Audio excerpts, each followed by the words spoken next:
Hey guys, Destiny, here at Skatebird305. We're in a 32,000 square foot skate park and pump track. Too far. Whoops. Right. Every scooter kid wants to be a skateboarder. Come with me to learn how to skateboard. Hopefully I don't hurt myself. Hey, what's going on? I'm Joner Strauss. I'm the founder and CEO of Skatebird Miami.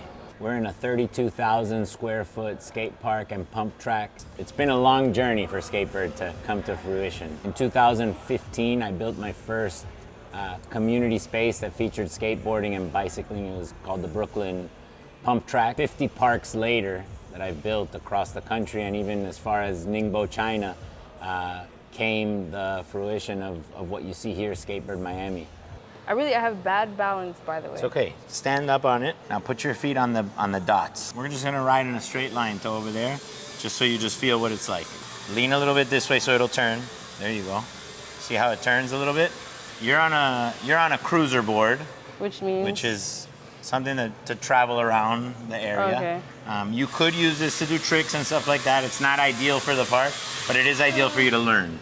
We start off with our welcome center. It's where you can get a board rental or a scooter rental or helmet rentals, safety equipment if you need it.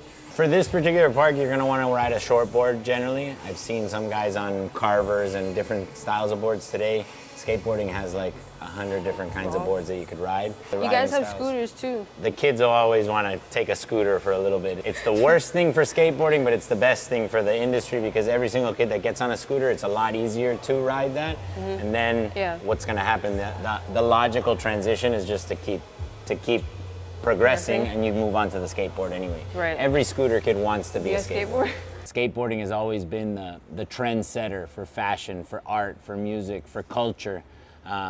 And it always gets pushed off into the worst part of every neighborhood, into under the highways in many situations.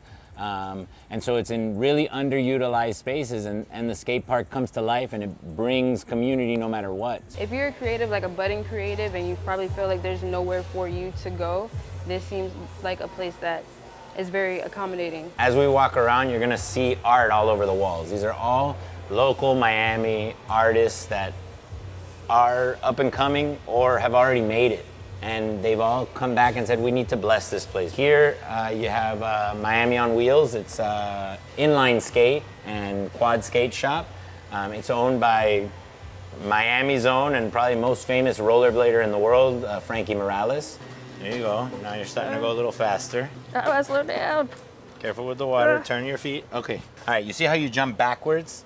You gotta always, if you're gonna bail, jump forward. Yeah, so we make partnerships with all of our vendors, and it's a growing need. Why? Because we want them to be successful, and we need them to be successful. Yeah, and hand in it's hand. it's a hand-in-hand experience, and so with Frankie, for instance, he brings one of the biggest rollerblade contests in the world here to Skatebird every year. Right, everything that you're telling me seems like Skatebird was needed in this space, like in this area. Like the amount of people that I see fit right into being vendors and the partnerships is like, where were they gonna go before? It's the most accessible of the hobbies or sport-like functions because it's the cheapest to get into. Today in skateboarding, you could, I mean, I hate to say it, but you really could go on Amazon and pick up a skateboard for 75 bucks. You could wear the sneakers that you're currently just walk around in and you're skateboarding because skateboarding is for the streets. I'm right here. Bend your knees a little bit. Relax.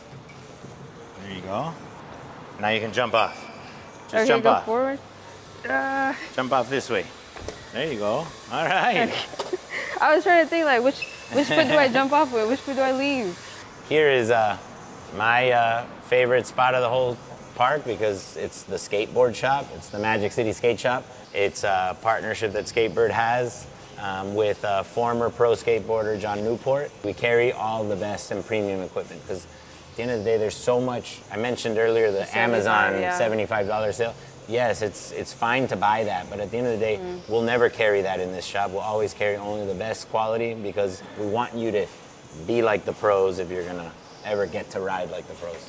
This is the proudest part. It's the only skate shop in America that has a bar, and we brew our own beer. So we have the Skatebird Brew. We are the only skate park with a beer.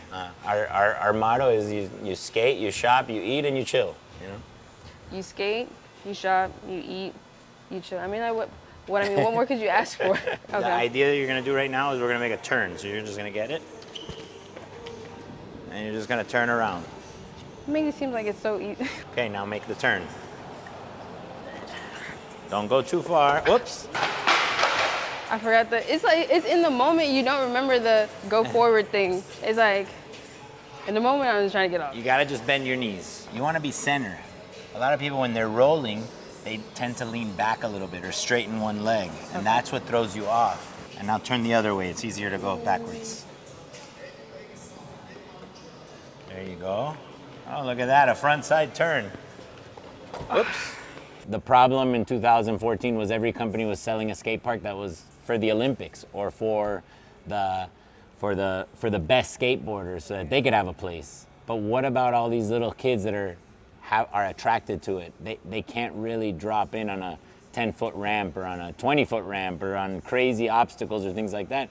They need progress. And so my niche is really designing a park that allows for that little scooter kid to want to come, to also the super pro guy to be there, so that you create a great community space. This park versus the one that's covered, what are some key differences? We design the differences in the two parks, where one is more everybody in the community, one is more pro-centric, because when the kids come in for their educational place and into the educational environment, we need to show them that there is something to build up to. We want you to get to the top of the mountain. First lesson, how do you feel? My heart rate, here. My confidence started here, but it's like right here right now. It's not far from where it started, but it's higher than where we started, where we began. You need to help me to match my fit. A skate park as it is, it's very hard to generate revenue. If you don't have amenities, if you don't have other components, you can't just expect that kids are gonna pay to skateboard. So what we did is we designed first a full-blown educational curriculum that is monetizable and people wanna learn how to skate. So we pride ourselves in training kids and helping kids learn. I developed this whole curriculum with 2,000 students in China. That's why I built the park in China. It was my testing grounds. I just think whatever your passion is, if you're passionate about something, you're gonna make it the furthest possible. If you just wanna get into the motions and do the whatever, just what you need to survive, which I understand that is something that people have to do at some points in their lives, then that's what you do. But if you could really find your passion and be passionate about something, that's where you're gonna grow to the highest level. Is that too advanced, how to stop? To stop? Yeah.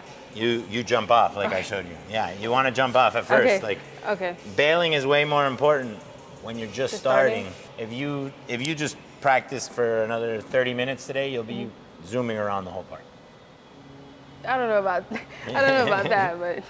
I don't have a background in architecture and design or in construction. I just have a passion in loving what I do. And so when you have that, you can figure it out and make it work and make it happen for communities worldwide.